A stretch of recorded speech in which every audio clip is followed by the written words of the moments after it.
जैसे ये मेरे कस्टमर है, ओके, मैटर क्या हुआ, उन्होंने पूछा कि ये डाइट वगैरह लेने से पीठ में फुंसियाँ वगैरह तो नहीं हो जाती हैं। देखो, एक मैं तुम्हें बहुत जेन्युइन एक जो चीज़ होती है वो मैं बताना चाह रहा हूँ। सुबह का जो वर्कआउट होता है ना, लगभग वर्कआउट करने के बाद हम नहा लेते हैं, ठीक है, तो जो पसीने का मैटर होता है वो इतना नहीं हो पाता है। फिर भी आपका जो दिनचर्या में दोपहर में पूरा जो पसीना निकलता है, रात को आपको नहा के सोना ही है, ओके। लेकिन यहाँ पर एक सबसे बड़ी गलती हो जाती है, जो बंदे सुबह नहाते हैं और शाम को वर्कआउट करते हैं तो उनको क्या लगता है कि आपको नहाना ही नहीं है, क्योंकि रात को नहाने से पता है क्या हो जाता है, जुकाम हो जाता है। और जुकाम के लिए जो मैटर है ना वो अलग ही है।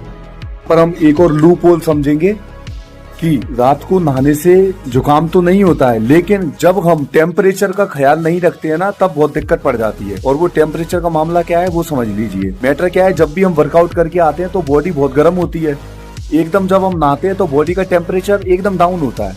अब इस फ्लक्चुएशन के कारण, इस परिवर्तन के कारण हमारी बॉडी में पता है क्या होता है, यहाँ का एरिया सही से काम नहीं कर पाता, क्योंकि ऊर्जा हमारी अंदर लग चुकी है बॉडी को नॉर्मल करने के लिए, टेम्परेचर को। तो ये एरिया सही से काम ना होने के कारण अगर हमारे आसपास राइनो वायरस हुआ तो वो अंदर घुस जाएगा। अब अंदर घुस जाएगा तो क्या होगा, जुकाम हो गया बस। तो इसका सॉल्यूशन क्या है, अगर हम वर्कआउट करके आ रहे हैं 15-20 मिनट या आधे घंटे के लिए बॉडी को छोड़ दो, बॉडी खुद का टेम्परेचर नॉर्मल कर देगी और उसके बाद आराम से आप नहा सकते हो। That's it. ये इसका एक शानदार बड़ा बढ़िया सॉल्यूशन है। इससे रिलेटेड भी मैं बहुत पहले बात कर चुका हूँ। और बात रही वायरस की सर, तो इंडिया का पॉल्यूशन इतना है कि वायरस तो मौजूद नहीं होगा, मौजूद होगा ही, मतलब एक नेगेटिव में नहीं पॉजिटिव में ही बोल रहा हूँ, मौजूद ही होगा सर।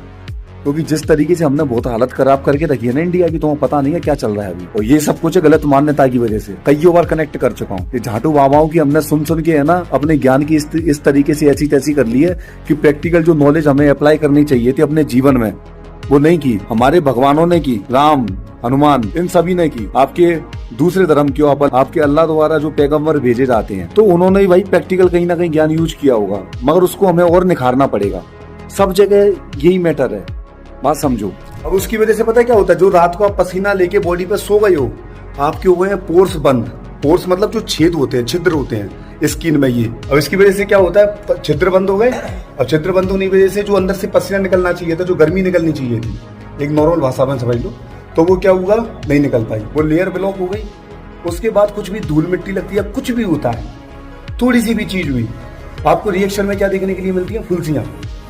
और फुंसियां हुई तो बस क्रिएटिन खराब, प्रोटीन खराब, सब कुछ खराब है। बस जो दूध पी रहे हो, स्टेरॉइड्स लगा, बात समझो, ऑक्सीटोसिन का इंजेक्शन लगता है भैंसों में, गैया में, बाद में जय माता दी, वो सही है। मुर्गा काट दो वो सही है। और मुर्गे भी जो स्टेरॉइड से पनप रहे हैं, मुर्गियां जो भी हैं, वो